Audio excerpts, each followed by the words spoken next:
What did former White House staffers Richard Goodwin and Doris Kearns Goodwin recall about the momentous Great Society movement they experienced through the 1960s?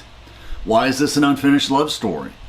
And what role did the Supreme Court and Martin Luther King play in improving the civil rights and due process of Black Americans? How much civil rights legislation was John F. Kennedy able to pass? And what is the inside story of the Bay of Pigs invasion and the Cuban Missile Crisis? Our thumbnail includes how John F. Kennedy inspired Americans to greater efforts in his challenge at Rice University in 1962. We choose to go to the moon in this decade and do the other things, not because they are easy, but because they are hard.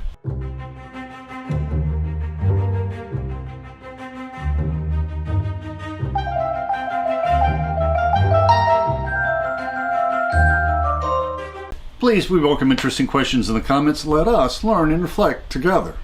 At the end of our talk, we'll discuss the sources used for this video. Please feel free to follow along in the PowerPoint script we uploaded to SlideShare, which includes illustrations. Our sister blog includes footnotes, and both include our Amazon book links. To truly understand how civil rights were once again protected after a century of Jim Crow segregation and discrimination, we should study it from multiple sources. The protests of Martin Luther King were successful, in large part due to the efforts of the civil rights attorneys led by the NAACP lawyers Thurgood Marshall and Charles Houston. Without assistance from the courts led by the Supreme Court precedent set by the Warren Court, the protests by civil rights activists by Martin Luther King or others may have been futile. Often court rulings stripping one injustice at a time followed in the wake of violent reactions to peaceful civil rights protests witnessed by millions of Americans on television. Finally, we witness how Lyndon Johnson shepherded the Great Society and civil rights legislation through Congress in the landmark decade of the 60s. Doris Kearns wrote the definitive biography of Lyndon Johnson, which was part autobiography due to the extensive interviews she had with the former president at his Texas ranch. Richard Goodwin was a speechwriter and idea man for John F. Kennedy when he was a candidate and then president, and also for his successor, Lyndon Johnson, when much of the Great Society and civil rights legislation was passed. He left the White House staff in protest over the ever-expanding Vietnam War to accept a teaching position in September 1965. In 1972, Sandy, his wife of 14 years, passed away from cancer. Later that year, he remarried Doris Kearns, whom he met at Harvard. Doris had been a Harvard student intern at the State Department. Soon after Dick resigned from LBJ's staff, she joined his staff, eventually penning his authorized biography with lengthy personal interviews. Dick had hundreds of boxes full of poignant and painful memories from his years of service in the 60s. These boxes lay undisturbed until Dick was in his 80s. Doris was busy teaching history at Harvard without knowing what was in these hundreds of boxes they schlepped around as they moved into new quarters. Dick was disillusioned by the Vietnamese War and the riots and the ending of the glorious decade of the 60s, when so much seemed possible. He put off going through these boxes until a day when they could be circumspect. These memories are an unfinished love story. His memories long past relived with Doris. Unfinished because our society must continually strive to fulfill the idealistic goals of the Great Society. Her husband Dick provided the essence of the two political parties. The Republicans always calling for a return to normalcy, contentment in the status quo. And the Democrats are always pushing forward with our square deals and new deals and fair Americas. In an early speech, John F. Kennedy hoped that historians would look back and reminisce. These were the great years of the American life, the 60s. Give me back those years. Did Dick Goodwin forget that the Republican Theodore Roosevelt promoted the first of these deals, the Square Deal? Later, the progressive instinct passed on to the Democrats with his cousin's New Deal, followed by Truman's Fair Deal. And the former progressive Rockefeller wing of the Republican Party was excised decades ago. And today the Republican Party is beholden to the big lie that Donald Trump was cheated out of the presidency in 2020. Now, on the eve of the Democratic Convention, when JFK was asked by a reporter about his religion, he responded, "The fact that I was born Catholic, does that mean I can't be president? I am able to serve in Congress, and my brother was able to give his life defending our country in wartime, but we can't be president?" He reminded the reporter that the real issues were poverty, unemployment, and what could be done to make daily life better for the people. Dick remembered. On the night of Wednesday, July 13, 1960, Kennedy secured his party's nomination on the first ballot of the Democratic Convention. On Thursday, the convention delegates, not to mention Kennedy's inner circle, were stunned when Kennedy announced that he had chosen Lyndon Baines Johnson as his running mate. But there was hesitancy within the liberal Kennedy circle in Massachusetts. There was exploratory probing by Robert Kennedy, JFK's younger brother, who was serving as Attorney General. Would the Deep South LBJ consider instead becoming the chairman of the Democratic Party? LBJ was firm. He had been offered the vice presidency, and he would not quietly back down. As our authors recall, mistrust, suspicion, and a scarcely concealed hatred continued between these two men from that day forward. Who won the Nixon-Kennedy debates, the first time presidential candidates debated live, publicly, on television? Those who listened on the radio concluded that Nixon won the debates. But those watching on television thought that the well-rested, confident, youthful, debonair Kennedy clearly won the debate, upstaging the experienced Vice President Nixon. The Kennedy camp was more aware of the critical importance of the debate, clearing the candidates' calendar to thoroughly prepare. They composed more than 100 index cards with possible questions and succinct answers. They compiled their Nixopedia, a compilation of every statement Nixon had made on domestic and foreign policy issues. And one evening, Doris and Dick had a debate date, rewatching the debates on YouTube. Doris recalls, "After the candidates were announced, I immediately noticed Kennedy's dark suit, sharply defined against the gray background of the black and white recording, in contrast with Nixon's indistinct gray suit. Kennedy's composed posture, hands quietly folded in his lap, one leg crossing the other, similarly contrasted with Nixon's body language, painfully ill at ease, lips pursed, eyes shifting, legs splayed awkwardly beneath his chair. It's not fair," blurted Doris. "It's a debate, not a beauty contest." "What has fair got to do with it?" Dick retorted. And unlike Nixon, Kennedy knew that on television he needed to speak to the camera, directly to the people, rather than responding to Nixon or the moderator. Doris noticed, watching the two men side by side, the contention that Vice President Nixon was the more seasoned and mature candidate, possessed of greater authority and capacity to lead, had vanished before the first debate was over. Doris found that the most persuasive moment of the debates was when Kennedy quoted statistics to illustrate how blacks suffered from a lack of equal opportunity. If a Negro baby is born, and that is true also of Puerto Ricans and Mexicans in some of our cities, he has about 1/2 as much of a chance to get through college as a white student. He had about 1/3 as much of a chance to enter a profession, and about 1/2 as much to own a house. He has about 4 times as much chance that he'd be out of work in his life as the white baby. I think we can do better." Goodwin recalled, "Without question, something decisive and positive had happened for Kennedy during the debate, something that could be seen, felt, and heard in Ohio the next morning. The crowds hadn't merely doubled, they had quadrupled, as had the intensity, excitement, energy, and high-pitched screams. These were the years when teenage girls screamed at Elvis and then the Beatles. Those millions of television sets that had been tuned into the debate the night before had given birth to a political celebrity of the first order." Dick observed, "A TV debate is not exactly a format for levity, complexity, or reflection. Time is short. Stakes are enormous. A single serious mistake could prove fatal to months of campaigning. Style out of necessity towers over substance. Usually, major policy proposals put forward by a presidential candidate are debated and planned out by the candidate and his staff. But that is not how the idea of the Peace Corps was announced. While busily campaigning in the heady days after the debates, JFK and his staff arrived at the Student Center of the University of Michigan at 2 a.m. They were surprised to find tens of thousands of students eagerly awaiting their arrival. Dick Goodwin and Ted Sorensen were famished, and they were eating in the school cafeteria when JFK went off script from his usual stump speech, asking the students, "How many of you who are going to be doctors are willing to spend your days in Ghana? Technicians and engineers, how many of you are willing to work in the Foreign Service and spend your lives traveling around the world?"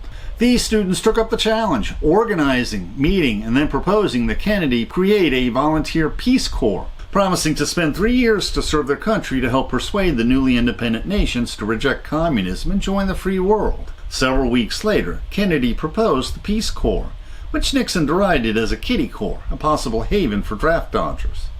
The editor of the Michigan State newspaper, who was a champion for the Peace Corps, was Tom Hayden. the activist who would later found the SDS, or Students for a Democratic Society. Goodwin remembers, John Fitzgerald Kennedy was elected president on November 8, 1960, by the smallest margin in the 20th century. He won the popular vote by only 118,000 votes over 68 million cast. During his inaugural celebration, JFK noticed that there was not a single black face in the Coast Guard detachment. After inquiring, his staff learned that not a single black candidate had ever graduated from the Coast Guard Academy. That led to the appointment of the first black cadet, Merle Smith, who later had a distinguished military career, receiving a Bronze Star in combat, later becoming the first black law professor at the Academy. Like Jackie Robinson, the first baseball player to break the color line, Merle Smith faced discrimination. At the Academy, Merle Smith played on the university football team. Once, after a game, when his southern white waitress refused to take Merle's order because he was black, the entire team walked out of the restaurant. Early in his administration, JFK had to face the disastrous aftermath of the failed Bay of Pigs invasion. A band of Cuban exiles supported by the CIA had been secretly plotting an invasion of Cuba under the Eisenhower administration. Doris had been teaching this event in her history class, but when going through this box, Dick reminisced when reading these original documents from this disaster. Goodwin recalled, on the morning of April 17, 1961, an invasion force of 1,400 Cuban exiles, covertly trained by the CIA, landed at the Bay of Pigs, and it was presumed that the Cuban people en masse would regard the landing force as liberators and respond by sparking an insurrection that would lead to Fidel Castro's removal. The invasion was a total disaster. Castro's army quickly overwhelmed the landing force with artillery fire. More than 100 brigade members were killed and 1,200 were captured. The invasion was over in just 3 days. There was no uprising of the Cuban people. Dick had not been involved in the preliminary discussions, but how much did he know about this episode? Before the invasion, Dick and Arthur Schlesinger, special assistant to the president, shared their misgivings over breakfast, skeptical that this would spark a mass uprising, worried that this would derail the administration's efforts to improve relations with other wary Latin American countries. They shared their concerns with Secretary of State Dean Rusk, who sympathized with their concerns but said he could not oppose the invasion. Doris recalled reading an interview Jackie Kennedy gave after her husband's death, that in the immediate aftermath of the Bay of Pigs catastrophe, Kennedy had retreated from his office to his bedroom. Jackie remembered, he started to cry just with me, just put his head in his hands and sort of wept. All their hopes high and promises that we'd back them, and there they were, shot down like dogs or going to die in jail. How did I ever let this happen? Kennedy repeatedly asked when talking with staff. How could I have been so stupid? I know better than to listen to experts. They always have their own agenda. All my life I've known it, and yet I still barreled ahead. At a press conference, Kennedy assumed blame for the debacle, and his approval rating rose to an astounding 83%. One consequence of the Bay of Pigs incident is that Khrushchev and the Soviet Union were wondering whether this was a dress rehearsal, whether there would be a more substantial United States invasion of Cuba to overthrow Castro, which would embarrass the Soviets if they were successful. Plus, the Soviets were concerned that NATO had placed nuclear missiles near Russia in Turkey and Italy, so they reasoned that the U.S. could not object to similar missiles being placed in Cuba. About 6 months after the Bay of Pigs affair, U.S. spy planes detected the presence of Soviet ballistic missiles in Cuba, triggering the Cuban Missile Crisis, raising the real possibility of a nuclear exchange between the superpowers. There were hawks in the U.S. military who advocated bombing the missile sites. But Goodwin recalled, by choosing a quarantine of Soviet ships instead of airstrikes to be followed by an invasion, Kennedy had bought time to cut a deal with Premier Nikita Khrushchev, averting a possible nuclear war. The Soviets would remove the missiles that had been installed in the Cuban countryside within striking distance of Florida. The United States would pledge that there would be no invasion of Cuba. If these conditions were met, Kennedy gave his word that the U.S. would remove nuclear missiles from Turkey, which stood within striking range of Russia. Arthur Schlesinger shuddered. This was not only the most dangerous moment of the Cold War, it was the most dangerous moment in human history. There were several close calls. The U.S. learned in 2022 how close a Soviet submarine had been to launching its nuclear missiles, while a U.S. destroyer was dropping practice depth charges, forcing her to surface. But the Russians in the sub thought that these were real depth charges. Since the submarine was underwater, she was unable to communicate with Moscow. Fortunately, 2 of the 3 officers needed to approve a nuclear attack were overruled by a lone chief of staff, who convinced the captain to calm down, surface, and contact Moscow for orders. Due to blowback from a spontaneous conversation with Che Guevara, Castro's right-hand man, at a Latin American conference, Dick was temporarily exiled to a desk in the State Department, so he did not have a front-row seat during the crisis. But he and Doris were invited to a Cuban Missile Crisis reunion in Cuba 40 years later, attended by Americans, Russians, and Cubans involved in the crisis. Since Foreign Affairs recently published an article on this crisis, this will be the subject of future reflection. After his initial flurry of black appointments in the early days of his administration, and 2 years after his inaugural address, Kennedy finally issued the long-promised executive order to ban racial discrimination in the sale or rental of properties purchased with federal funds, including federally insured mortgages. Since this order relied on the individual agencies to enforce the act, enforcement was spotty, and true housing reform would not come until LBJ signed the Fair Housing Act in 1968. There was too much political pressure from the real estate interests and fearful white property owners. And political pressure from the other side of the tracks came in May 1963, when black protesters faced brutal Jim Crow police in Birmingham, Alabama. Goodwin remembers, local law enforcement officers, under orders of Commissioner of Public Safety Eugene Bull Connor, used high-pressure fire hoses and police dogs to assault black children who had been peacefully marching to City Hall to protest segregation at lunch counters, department stores, and other public places. Newspaper accounts, photographs, and newsreel images of the savage attacks upon this children's crusade shell-shocked millions of people across the country.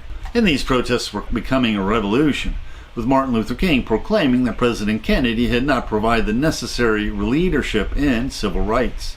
This became a revolution because millions of Americans watched the brutality of these beatings on their brand new television sets in their living rooms. Martin Luther King wrote his famous letter from a Birmingham jail, answering the criticism from white clergymen that he was going too fast, causing too much strife in his protests. And we were able to compare this work to Hannah Arendt's Banality of Evil, an account of the trial of the Nazi Adolf Eichmann for his role in the final solution of Hitler's death camps.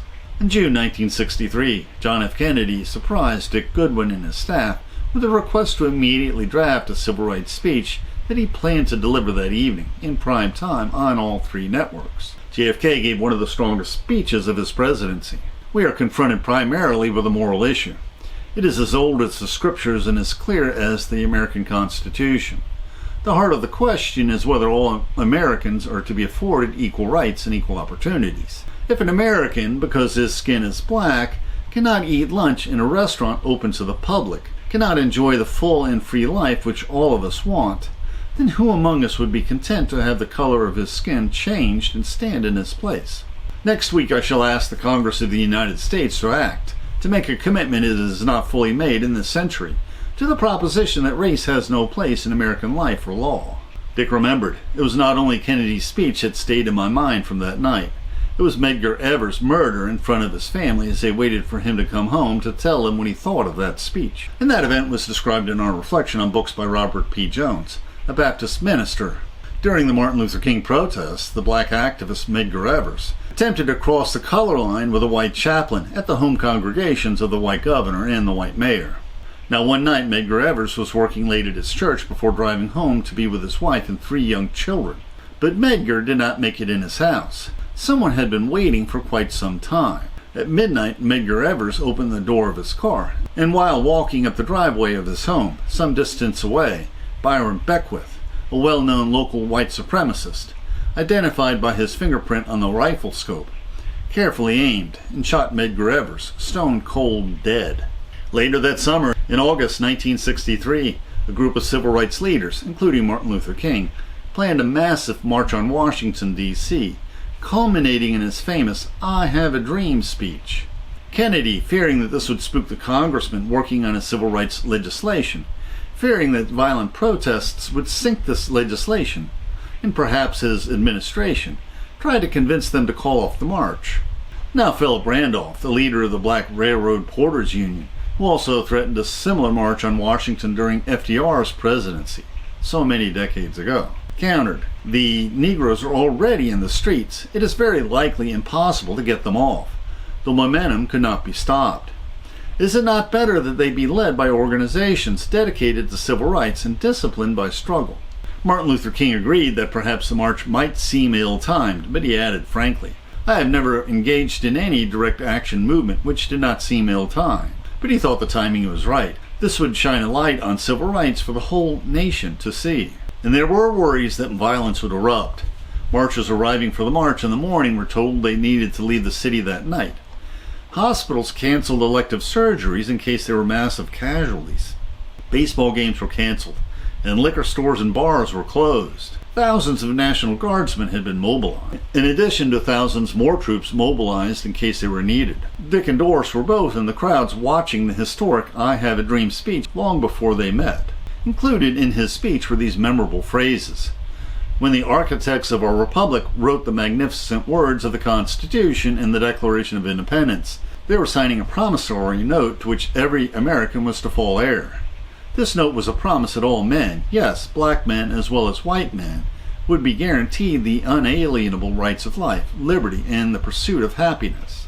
It is obvious today that America has defaulted on these promissory notes insofar as her citizens of color are concerned.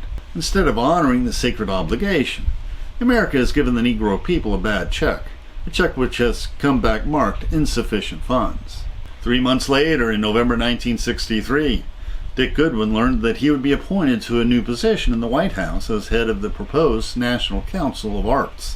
When Dick called the White House secretary to dictate the announcement of his new position, she exclaimed, "Oh, Mr. Goodwin, didn't you know? The president is dead." Dick, startled, asked, "What?" She said, "Yes, JFK was killed in Texas. Somebody shot him. He's dead." Now we'll discuss the sources we used for this video.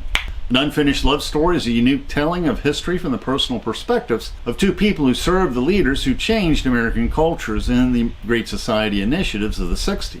Next, we will reflect on how Lyndon Johnson carried on his legacy, passing the legislation that enacted the Great Society and improved civil rights and daily life for all Americans, though his legacy was tarnished by the bitter Vietnamese War. This was also Dick Goodwin's autobiography. We omitted the political scandal surrounding the game show, the $64,000 question. Dick was a member of the Congressional Committee staff that investigated how game shows had been fixed. And we omitted his handling of Latin American affairs in the Kennedy administration. We'll have another short reflection on how he and Jackie Kennedy saved the ancient Egyptian temples from the rising waters behind the newly constructed Aswan Dam. We also highly recommend Doris Kearns Goodwin's biography of Lyndon Johnson. She also wrote a composite biography of the Kennedys, which may be featured in a future reflection. We also recommend David Levering Lewis's biography of Martin Luther King, and Root and Branch, which is an account of how Thurgood Marshall and the other NAACP lawyers advanced civil rights and due process for blacks by arguing landmark cases before the Supreme Court. The YouTube description includes a link to our PowerPoint script that we uploaded to SlideShare and also our blog. Please support this channel by sharing this video with your friends and by clicking on the like and subscribe buttons and by clicking on the Amazon links to purchase any of the books we discussed, which will earn us a very small affiliate commission. And please consider becoming a patron of our channel. Plus, we will host special discussion groups for our patrons. Plus, you can click on the Meetup or small M icon to participate in our online discussions, where we practice our future YouTube scripts. And please click on the links for other videos that will broaden your knowledge and improve your soul.